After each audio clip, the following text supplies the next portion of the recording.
Minneapolis downtown Minneapolis waaye waxaan diagnosta ku sameynaya school bus oo speedkiisa kor u kici waaye soo si speedka loogu daro computerkii aan ku xiray waa arkaysaa waana test gareynay how much mile per hour uu ku soconaya buskan meeshaan ku arkaysaa soo speedka loogu kordhiyo buskiina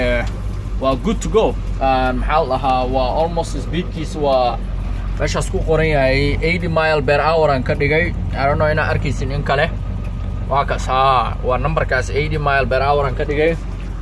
waa downtown Minneapolis